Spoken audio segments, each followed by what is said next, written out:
ताकि प्रभु तमाम दर्द पीड़ा परेशानी तेरे नाम से दूर होने पाए खुदा।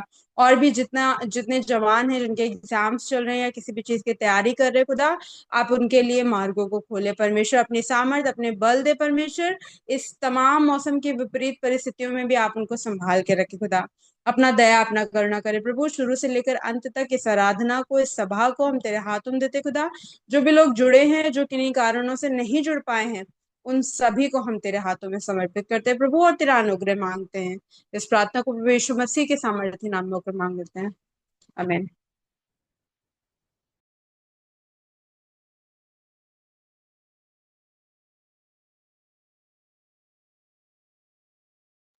Brother David, you can please take over from here and start the discussion.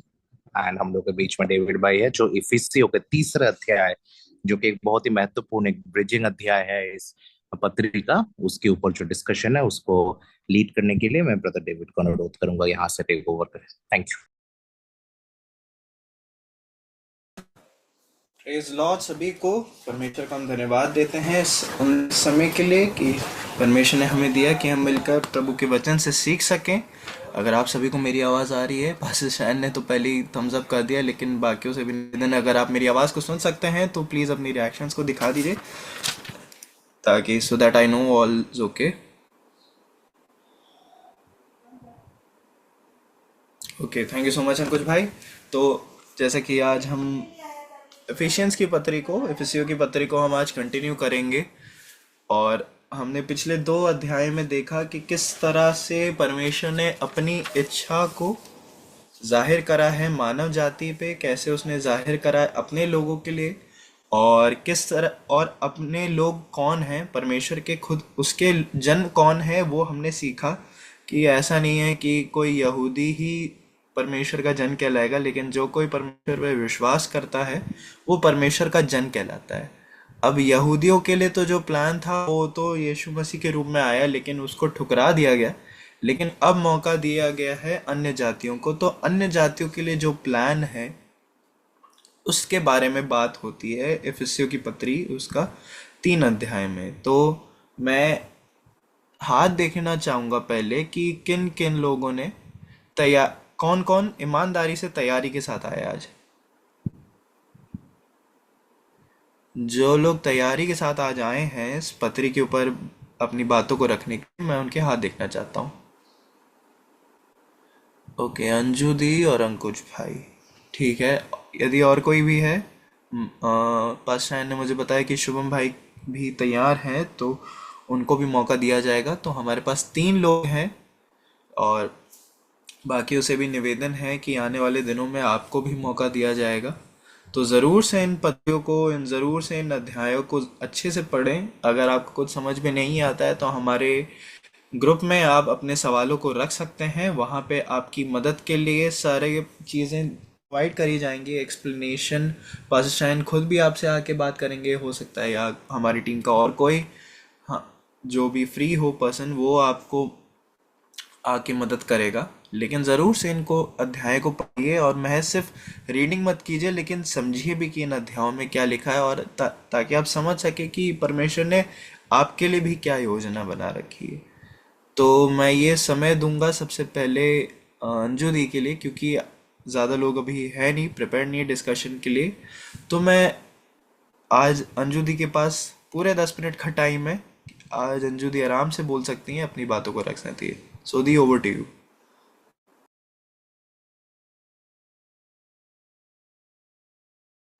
1 minute मुझे लगा मुझे टाइम मिलेगा, सो आई डिडंट। सो मिला है पूरे 10 मिनट। 1 मिनट रुक जाना, 1 मिनट। अच्छा ठीक है, 9 मिनट हो जाएंगे।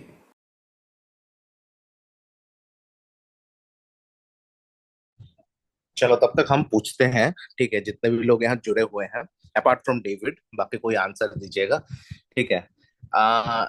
इफिसियों की पत्री को किस तरह का पत्री कहा जाता है? मैंने बोला था कि पौलुस ने 4 पत्री लिखा था, कोई एक खास स्पेशल जगह पे, मैंने ऑलरेडी हिंट दे दिया है। सो इफिसियों की पत्री को किस तरह का पत्री कहा जाता है पौलुस का? जेल से लिखी हुई पत्री। ओके, अब अंजू आप मत आंसर दीजिएगा। क्या कोई और कोई दूसरा पत्री जो पौलुस ने जेल से लिखा है, बता सकता है नाम? और कौन कौन से पत्री थे? जल्दी बोलिए।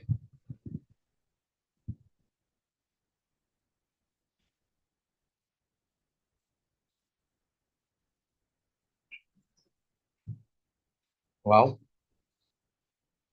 याद रखिएगा इस चीज को, क्योंकि तब आपको समझ में आएगा कि कितना ज्यादा दुख में खुदा का सेवक होता है।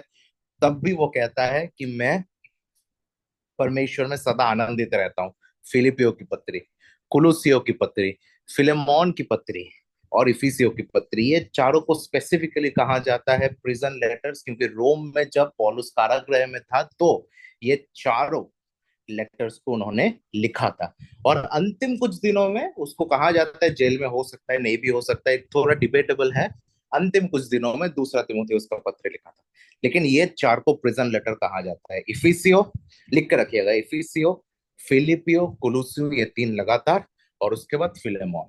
ठीक है, ओके अंजू।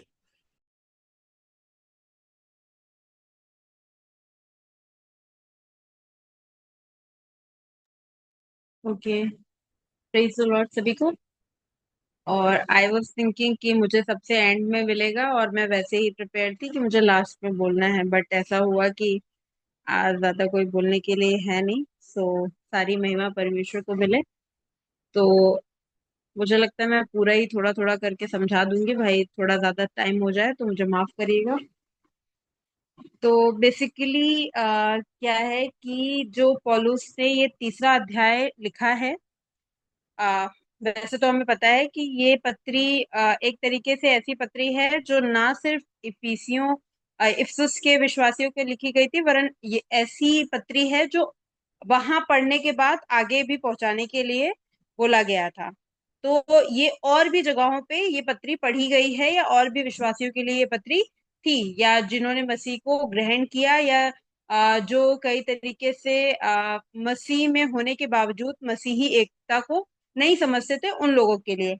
तो ये मतलब हम इस टाइम पे जब इस पत्री को पढ़ते तो हम समझ सकते हैं कि हमारे लिए भी कहीं ना कहीं ये हमारे लिए पत्री है कि हम इससे सीख करके और इसके अकॉर्डिंग जैसा परमेश्वर का वचन हमसे बात करता है अपने जीवन को बिताने वाले हो सके। तो इसमें स्टार्टिंग में जो पहला चैप्टर था उसमें हमने एक पॉल का जो प्रेयर था उसको देखा था, जिसमें पौलुस ने बताया था कि तुम्हारी आंखें, मतलब हमारी जो आईज है वो ओपन होने वाली हो सके और ज्योतिर्मय होने वाली हो सके और प्रकाशन मिलने वाला हो सके। अब यहाँ पे वो दूसरी प्रेयर है जो वो शुरू करता है पॉल। तो स्टार्ट करता है पहले प्रेयर से ही, लेकिन फिर उसके बाद बीच में वो बहुत सारी गूढ़ बातों को बताने लगता है, एंड फिर प्रेयर से करता है। तो यहाँ पे पहले बोला गया है इसी कारण, इसी कारण मतलब अगर हम अगर पत्री को ऐसे देखें, जो पहले पत्री होती थी वो ऐसा डिवाइड नहीं था। हमारे लिए, हमारी सुविधा के लिए इन चैप्टर्स को डिवाइड किया गया है, लेकिन जब हम स्कूल में पढ़े, कॉलेजेस में पढ़े, तो हमें पता है कि कोई शब्द अगर क्योंकि, इसलिए, इस कारण ऐसे आता है तो इसका मतलब जो पहले उसके लिखा हुआ है वो उससे रिलेटेड है। तो यहाँ पे क्या लिखा है, इसी कारण मैं पौलुस, मतलब इसके पहले जो बात बोली गई है वो इससे रिलेटेड है। मतलब यहाँ अगर हम 22वीं 2 के 22 में देखें तो यहाँ लिखा है जिससे तुम भी आत्मा के द्वारा परमेश्वर का निवास स्थान होने के लिए एक साथ बनाए जाते हो। मतलब पवित्र आत्मा के द्वारा हम परमेश्वर का निवास स्थान एक साथ, एक साथ मिल करके, अकेले नहीं, एक साथ मिल करके निवास स्थान होने के लिए बनाए जाते हैं। तो ये बात को पॉइंट आउट करके पौलुस आगे तीसरे अध्याय में कहता है इस कारण, क्योंकि हम निवास स्थान बनाए जाते हैं, इस कारण मैं पौलुस, जो तुम अन्य जातियों के लिए मसीह यीशु का बंदी हूँ। वैसे तो वो जेल में बंदी था, लेकिन फिर भी वो उस चीज को इतना ज्यादा महत्व नहीं देता, इतना ज्यादा दिखाता नहीं है, बल्कि वो उस चीज को पॉइंट आउट करता है कि मैं मसीह यीशु का बंदी हूँ, क्योंकि उसने मुझे जब प्राप्त कर लिया, या यूं कह ले कि मैं जब उसकी शरण में आ गया तो मेरे लिए और कोई चीज मैटर नहीं करी।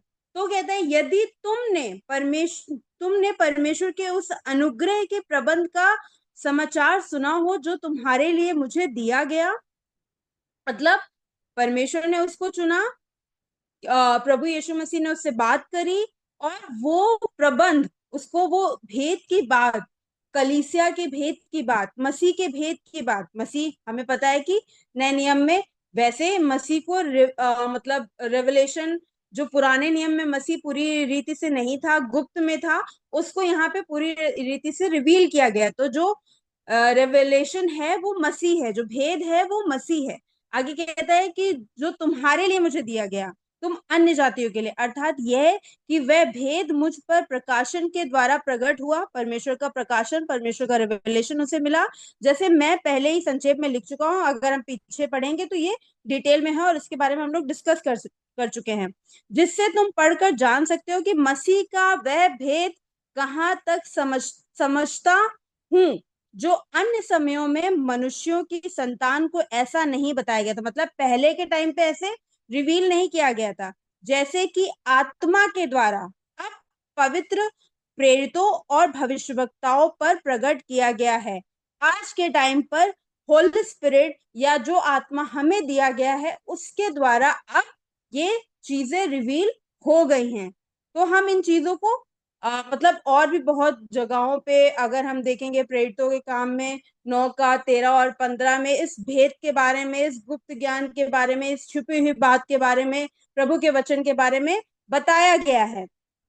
तो यहाँ पे बोल रहा है कि पहले रिवील नहीं किया गया था बट अब रिवील किया गया। आगे कहता है अर्थात यह है कि मसीह यीशु में सुसमाचार के द्वारा अन्य जाति लोग मिरास में साझी, पहली बात। दूसरी, एक ही दे, और तीसरी, प्रतिज्ञा के भागी। ये 3 पॉइंट यहाँ पे दिए गए हैं कि भेद क्या है। कलीसिया में जब हम एक साथ आए, जब मसीह को हमने जाना, तो मसीह के द्वारा, मसीह यीशु में जब हम हो गए, उसमें है क्रिश्चियन का मतलब भी है क्राइस्ट इन अस, परमेश्वर और या कह लें मसीह हमारे अंदर। यीशु में सुसमाचार के द्वारा अन्य जाति, हम जो अन्य जाति लोग थे वो मिरास में साझी हो गए। मतलब जो चीज एक तरह से कहते हैं ना कि पुत्र को मिलती है, हम पुत्र नहीं थे लेकिन हम मसीह के लहू के द्वारा लेपालक पुत्र हो गए। पुत्र ना होने के साथ साथ हम मिरास के साझी की, जो चीजें उसको मिलनी थी वो चीजें हमें भी मिलेगी। एक ही दे, मतलब एक साथ हम कंबाइन कर दिए गए। इजरायली जो केवल पुत्र कहलाते थे, आज अन्य जाति भी पुत्र कहलाते हैं, इसलिए हम एक ही देह में हो गए। और प्रतिज्ञा के भागी, पहले सिर्फ इजरायलियों के लिए प्रतिज्ञाएं थी, सिर्फ इजरायलियों को वाचा की चीजें मिलती थी, लेकिन आज हमारे और आपके लिए भी वो चीजें हो गई हैं। फिर कहता है मैं परमेश्वर के अनुग्रह के उस दान के अनुसार जो उसकी सामर्थ्य के प्रभाव के अनुसार मुझे दिया गया, उस सुसमाचार का सेवक बना।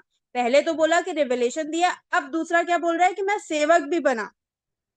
फिर मुझ पर जो सब पवित्र लोगों में, कई बार हम अपने आप को, अगर कोई चीज हमें परमेश्वर की ओर से मिलती है तो हम अपने आप को बहुत बड़ा बनाने लगते हैं।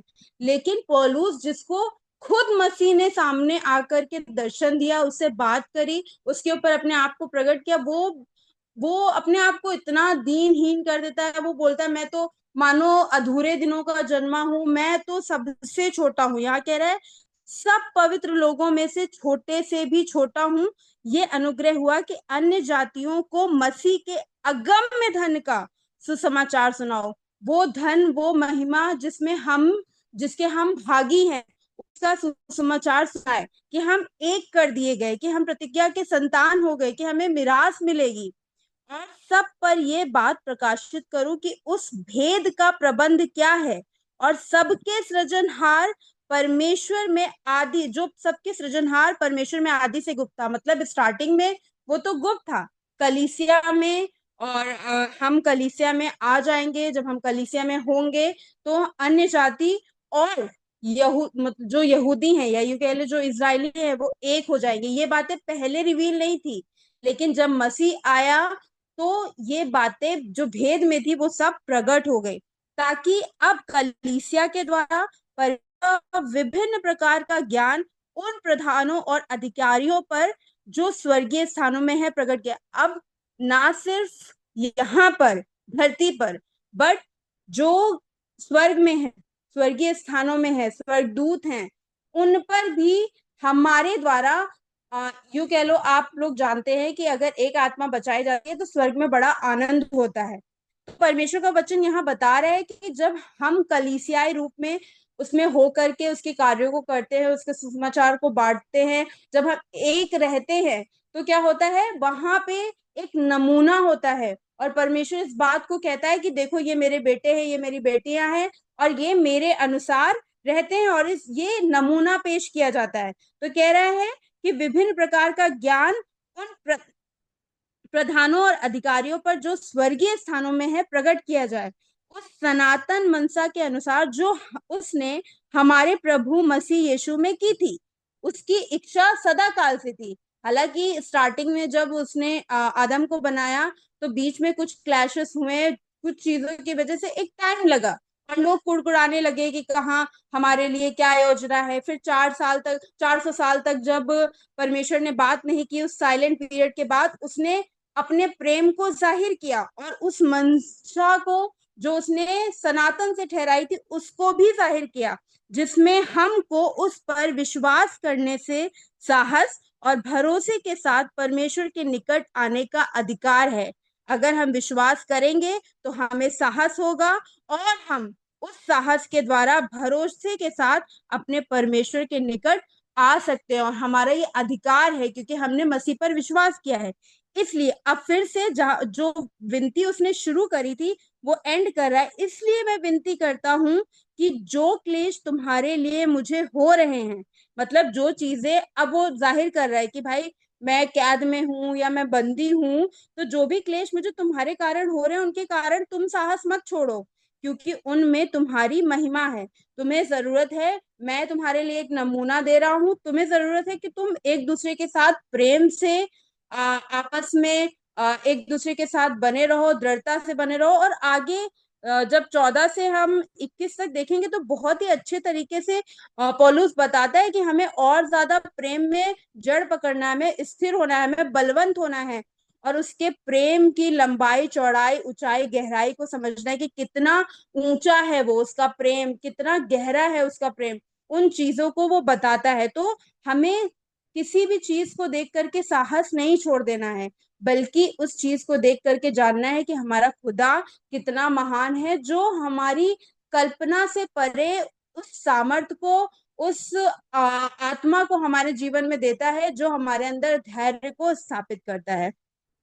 मैं इसके आगे बोल सकती हूँ, लेकिन अगर कोई नहीं बोलेगा देन आई एक्सप्लेन। अभी के लिए सभी को जय मसीह की। Praise Lord, thank you so much दी, आपने अपनी बातों को रखा और एक अच्छा समरी आपने दी है इस पूरे पैसेज की कि हाँ, परमेश्वर ने अपने जनों के लिए, वो जन जो परमेश्वर पे विश्वास रखते हैं, भले ही वो अन्य जाति से हैं, उनके लिए एक प्लान रखा है।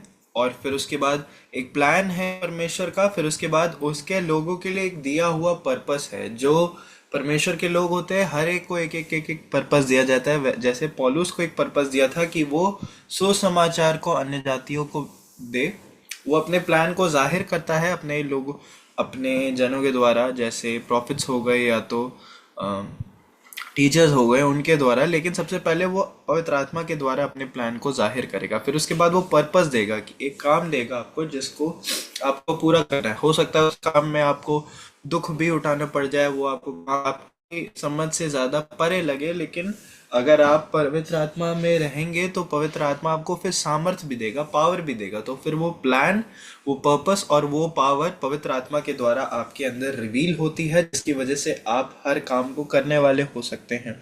फिर उसके बाद वो कलीसिया के लिए दुआ करता है। और हाँ, ये बात भी आपने सही कही कि ये ना सिर्फ एफिसियों की कलीसिया के लिए, लेकिन ये सभी विश्वासियों के लिए, क्योंकि हम भी अन्य जाति से आए हैं, तो हमें ये बेहतर रीति से समझना चाहिए कि हमारे लिए परमेश्वर की इच्छा क्या है, हम उसको कैसे जान सकते हैं, और हमारे लिए उसकी दिया हुआ पर्पस क्या है, और उसको पूरा करने के लिए हमें ही पवित्र आत्मा से पावर को, सामर्थ को लेने की ज़रूरत है। अब मैं मौका देना चाहूँगा भाई शुभम, अगर आप फ्री हैं, अगर आप हमारे साथ जुड़ सकते हैं तो ज़रूर से अपनी बातों को रखें।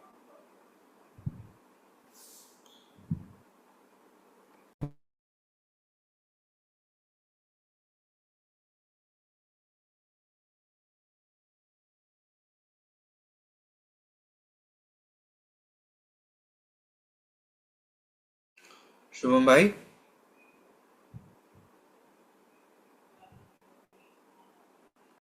जय मसीह की सभी को। जय मसीह भाई, आप अपनी बातों को रख सकते हैं।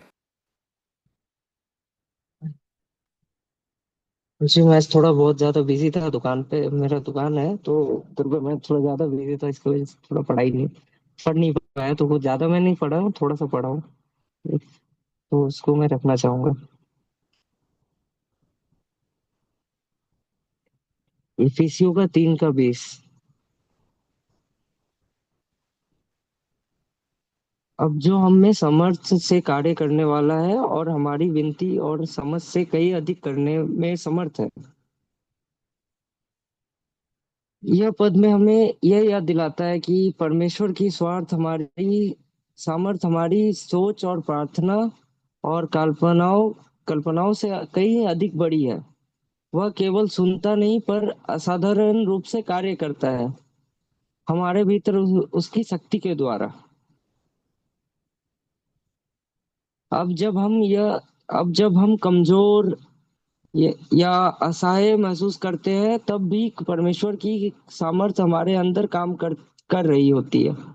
जब मैं प्रार्थना करता हूँ तो मैं विश्वास से के साथ प्रार्थना करूंगा कि से भी अधिक परमेश्वर मेरे सोच से भी अधिक काम कर सकता है। मैं अपनी सीमाओं पर नहीं बल्कि उसकी सामर्थ्य पर भरोसा रखूंगा।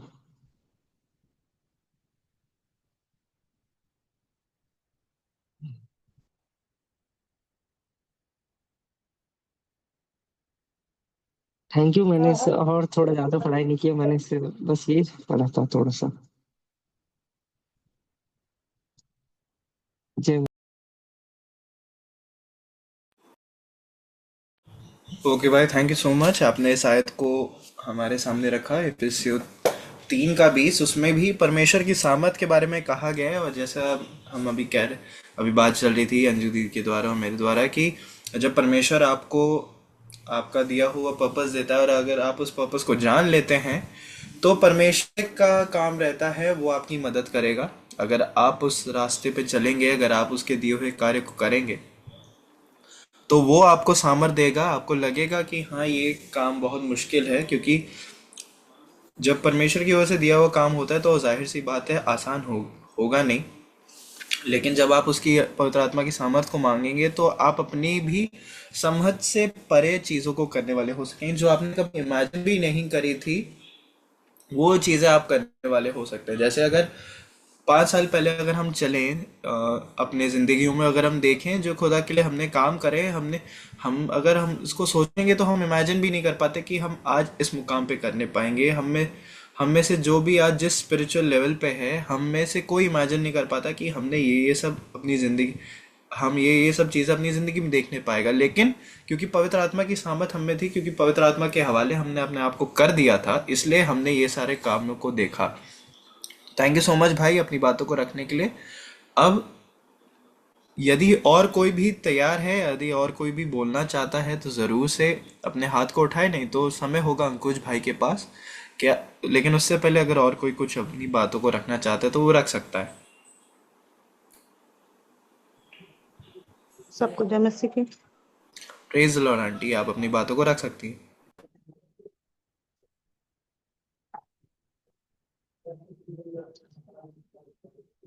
इफिसियों 17 के। और विश्वास के द्वारा मसीह तुम्हारे हृदय में बसे कि तुम प्रेम में जड़ पकड़कर और नींव डालकर सब पवित्र लोगों के साथ भली भांति समझने की शक्ति पाओ कि उसकी चौड़ाई और लंबाई और ऊंचाई और गहराई कितनी है।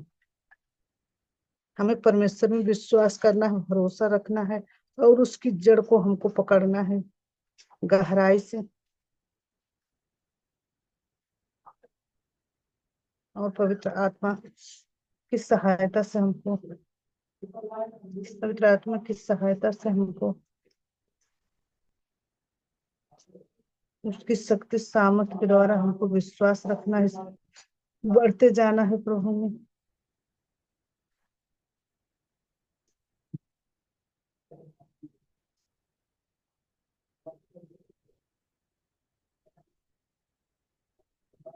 सबको जय मसीह।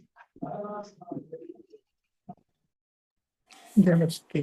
जय मसीह के aunty, thank you so much. आपने अपनी बातों को रखा और आपने अ, तीसरे अध्याय के 17वें पद को रखा, जिसमें कहता है कि मसीह को अपने दिल में जगह दो और अपनी जड़ें उसमें मजबूत करो। जिस तरह पेड़ जितना ज़्यादा नीचे जड़ उसकी रहती है ज़मीन में, जितनी गहराई में वो जड़ पकड़ता है, उतना ज़्यादा वो ऊपर की तरफ विशालकाय और सामर्थी नजर आता है। उसी तरह जितना हम मसीह में, पवित्र आत्मा में अपनी जड़ों को रखेंगे, किस तरह रख सकते हैं? वो अपने आप वचन से भरेंगे, अपने आप को आराधना में रखेंगे, अपने आप को उसके काम में रखेंगे, तो हम जड़ पकड़ बातों को सुनेंगे और दुनिया की बातों पे ज्यादा ध्यान ना देंगे, तो हमारे अंदर मसीह जड़ पकड़ेगा। और जितना ज्यादा वो जड़ पकड़ेगा, उतना ज्यादा हम खिल के निकलेंगे, उतना ज्यादा हम विशाल काय उसकी सामर्थ्य में रहेंगे, उतना ज्यादा हम सामर्थी होंगे उसकी पवित्र आत्मा की सामर्थ्य के द्वारा।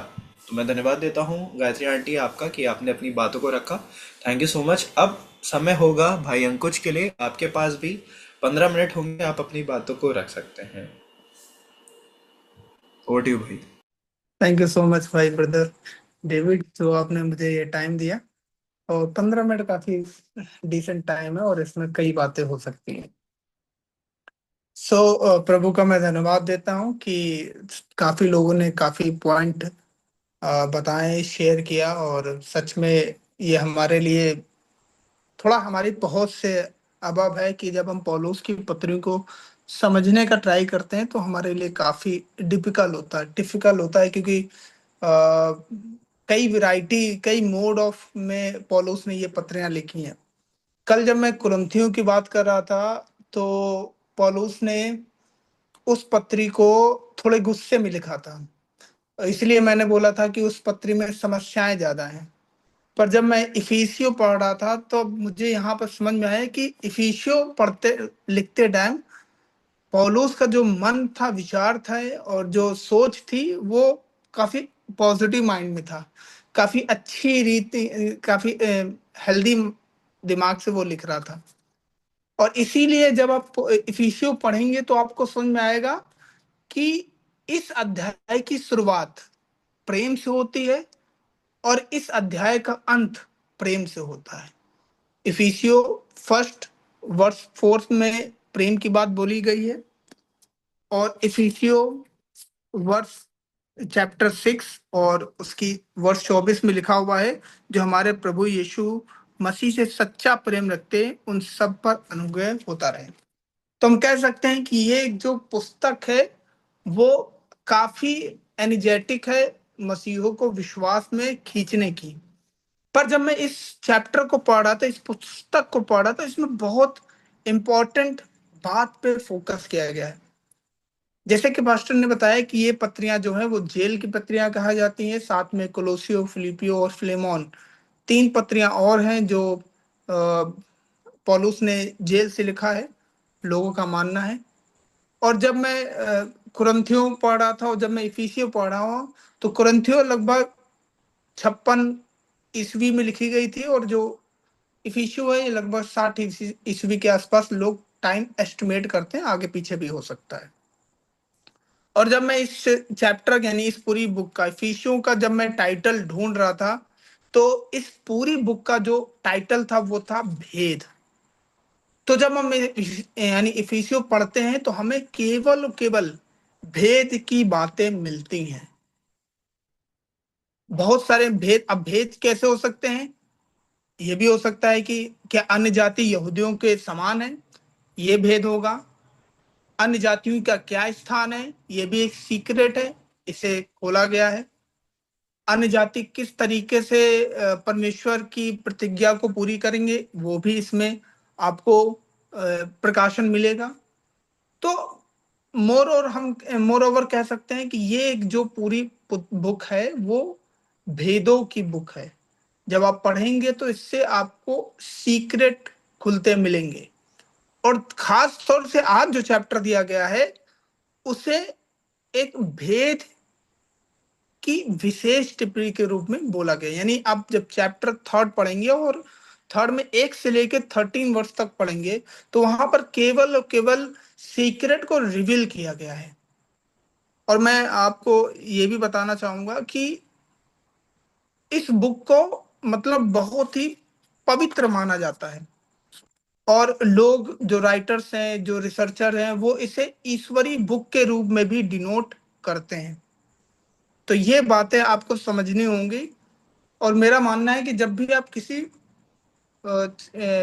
चैप्टर को या फिर किसी अध्याय को पढ़ रहे हैं तो उसका बैकग्राउंड जानना बहुत जरूरी है। हमारे यहाँ जब मैं पढ़ाता था तो अगर मैं किसी टॉपिक को टच कर रहा हूँ, कोई भी टॉपिक टच कर रहा हूँ, तो मेरी रिस्पॉन्सिबिलिटी बनती थी कि मैं उसका पूरा बैकग्राउंड पहले बता दूं कि हम ये क्यों पढ़ रहे हैं, क्या रीजन है, मोटो क्या है, और इससे हमें अचीव क्या होगा। उसी तरह जब हम इफिसियों को पढ़ते हैं तब हमें समझ में आता है कि यहाँ पर परमेश्वर की भेद की बातें बताई गई हैं, और पहले चैप्टर से ही शुरू हो जाता है। इसमें परमेश्वर, पहले चैप्टर में परमेश्वर की इच्छा की भेद के बारे में बताया गया है। चैप्टर 2 में जो बताया गया वो यहूदी और अनजाति के परमेश्वर के अनुग्रह के भेद के यानी उद्धार के बारे में बताया गया। और चैप्टर 3 जहां पर आज हम खड़े हुए हैं वो है, इसमें लगभग मसीह के भेद के बारे में बताया गया है कि जो मसीह देह है वो किस तरीके से बिहेव करते हैं। अब जैसे हमारी एक बॉडी है, तो हमारी बॉडी का जो सिर है वो मसीह है, और बाकी जो हिस्सा है वो कलीसिया है। और कलीसिया में अब भेद नहीं किया गया है कि ये यहूदियों की कलीसिया है या फिर ये अन्य जातियों की कलीसिया। मुझे विश्वास है कि आप जो सुन रहे होंगे आपको थोड़ा थोड़ा समझ में आ रहा होगा कि मैं किस डायरेक्शन में जाना चाहता हूँ। पौलुस ने इस बात को बहुत अच्छे से मतलब क्लियर कट किया है कि अब यहूदी और अन्य जातियों में कोई मतभेद नहीं है। बट अगर आप इंटरनेशनल सिनेरियो की तरफ जाएंगे और समझेंगे, बूझेंगे और देखेंगे और यहूदियों से मिलेंगे, तो आज भी वो मतभेद बना हुआ है। ये नहीं कह सकते कि नहीं, आज भी जो हमारे अन्य जाति जिसे जिसे प्रोटेस्टेंट कहा जाता है, वो आज भी मतलब वैसे ही है जैसे उस जमाने में थे जब पौलुस इस पत्री को लिख रहा था। पर खैर वो अलग चीज है। मगर वो प्रयास कर रहा था कि ये जो बुक में लिख रहा हूं, इसका इसका बैकग्राउंड क्या है, इसको क्यों जरूरी है समझना, पढ़ना। और जब आप इसको एनालाइज करेंगे तो आप समझ पाएंगे कि परमेश्वर किस तरीके से बात करता है। तो चैप्टर जब 3 आप पढ़ेंगे तो चैप्टर 3 हाँ पढ़ेंगे तो आप उसकी 6ठी वर्ष जो मुझे लगा ये सबसे इम्पोर्टेंट और सबसे इम्पोर्टेंट सीक्रेट भी है जो वो ओपन कर रहा है। यहाँ पर लिखा हुआ है, अर्थात यह कि मसीह यीशु में सुसमाचार के द्वारा अन्य जाति लोग मिरास में साझी और एक देह के द्वारा एक देह के और प्रतिज्ञा के भागी हों। अब बहुत सारे लोग हैं जो मिरास का मतलब नहीं जानते, मुझे भी नहीं समझ में आ रहा था, तो मैंने इसका थोड़ा इंग्लिश वर्जन पढ़ा। तो वहां पे लिखा हुआ है, which is that the Gentiles have a part in heritage and in the same body and in the same hope in Christ through the good news. मतलब जो भी अन्य जाति के लोग हैं, हेरिटेज मतलब होता है परंपरा। बात करते हैं ना परंपरा क्या है, ये रीति रिवाज क्या है, या भी कोई भी। अब जब यहूदियों को आप थोड़ा समझेंगे तो वहां पर बहुत सारी डिसिप्लिन पॉइंट्स रखे होते हैं कि आपको ऐसे करना है। आप जानते हैं पहले के समय में कि सभी को मंदिर के अंदर प्रवेश नहीं मिलता था। क्या थी ये? परंपरा परंपरा थी। पर जब यीशु मसीह आए तो यीशु मसीह ने उस परंपरा को क्या कर दिया? ब्रेक कर दिया। तो यहाँ पर जो पौलुस इस चीज को बहुत साफ सुथरी तरीके से बता रहा है। और इसको बताने, देखिए जब हम मसीह में आते हैं तो इस चीज को बहुत क्लियर करना है कि यीशु मसीह हमारे लिए आए तो क्यों आए, और यीशु मसीह क्या चाहते हैं कि थे कि मतलब वो चाहते थे कि किसी भी इंसान के बीच में मतभेद ना हो। अगर वो सामरी स्त्री है तो उसे भी वैसे ही ट्रीट किया जाए जिस तरीके से यहूदी की स्त्री को ट्रीट किया जाता है। और मैं विश्वास के साथ कह सकता हूं कि जब पौलुस इस पत्री को लिख रहे थे तो बहुत सारे लोगों को प्रॉब्लम हुई होगी, और इसीलिए पौलुस अपनी सारी पत्रियों में साफ सुथरी बातें लिखते हैं, और खासतौर से इफिसियों के लिए, कि ये पत्री ईश्वरी पत्री है।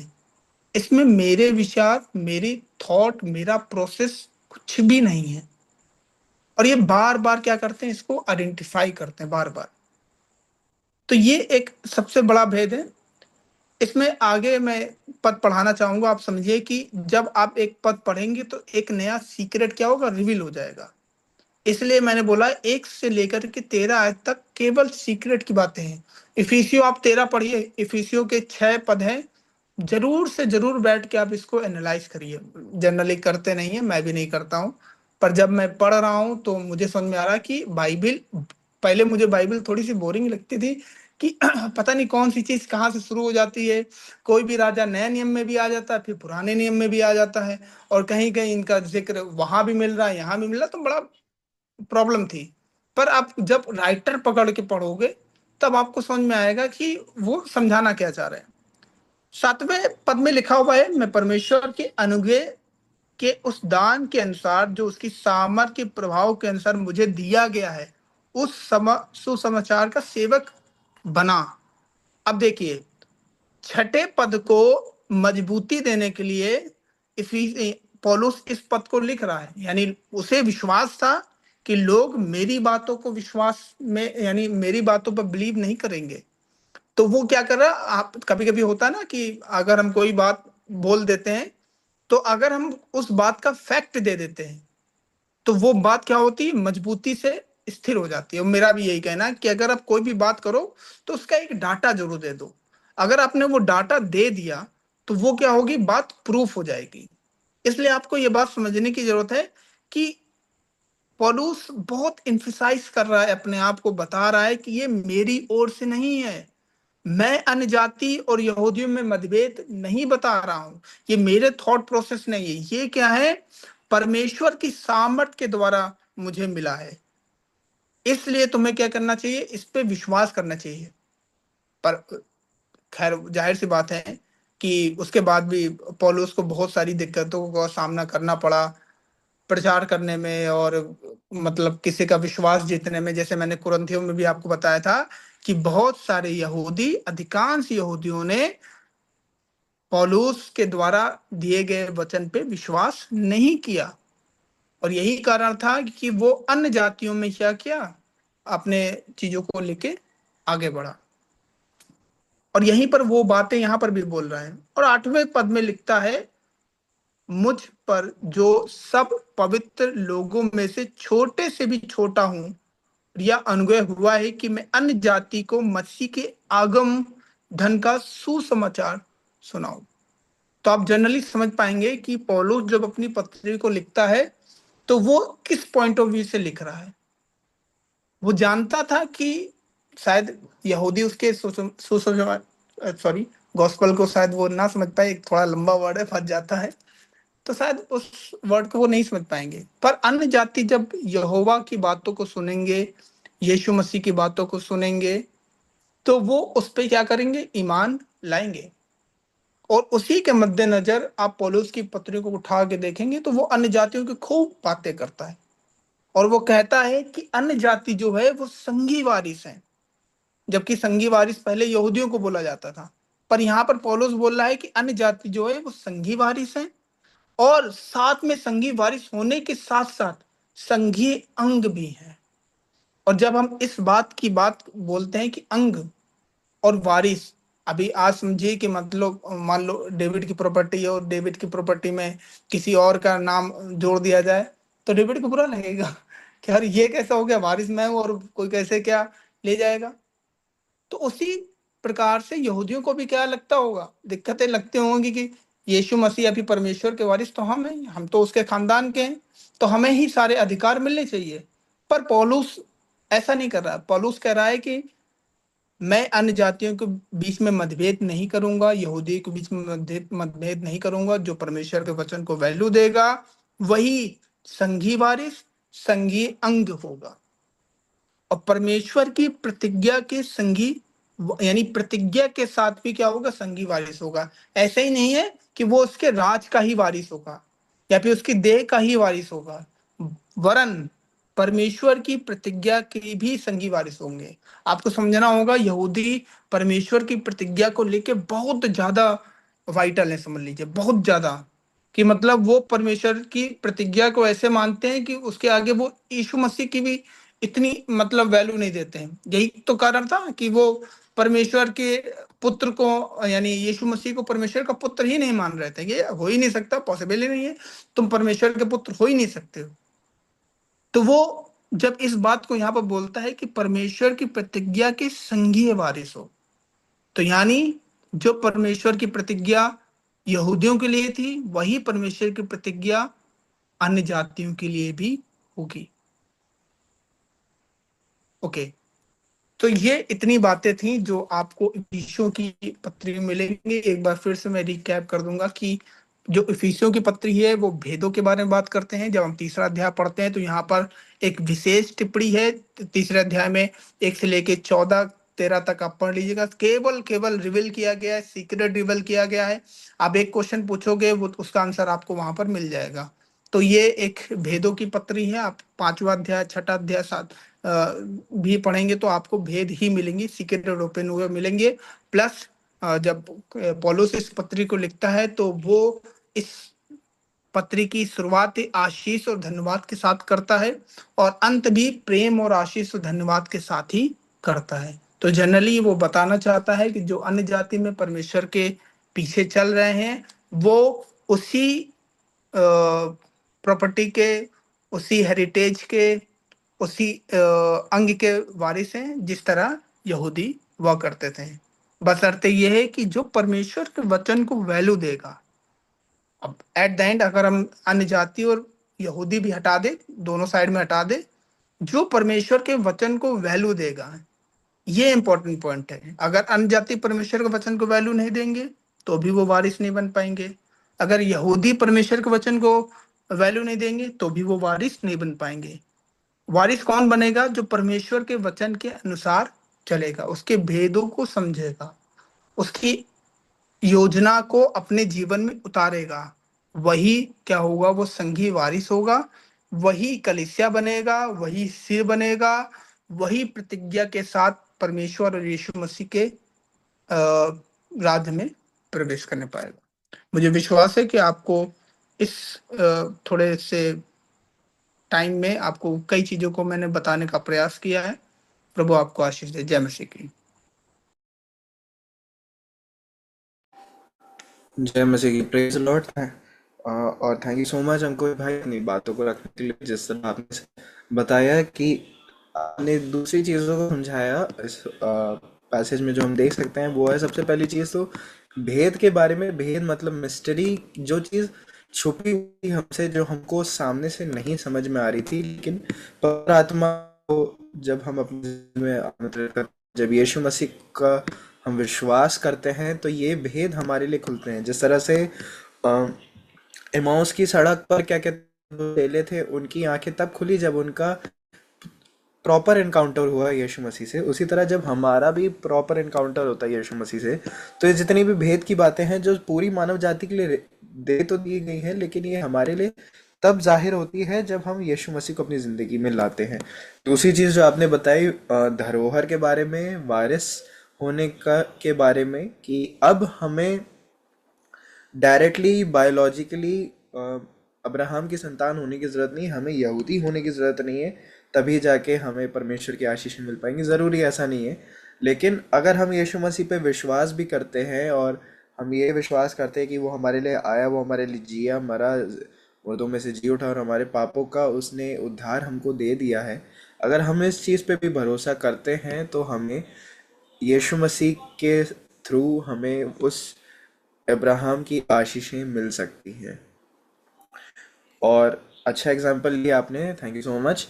और अब मैं धन्यवाद करना चाहूँगा अंजू दी का भी, अंकुश भाई का भी, गायत्री आंटी का भी और शुभम भाई का भी, कि उन्होंने अपनी अपनी बातों को रखा और बहुत अच्छे से इस अध्याय को हमें समझाया।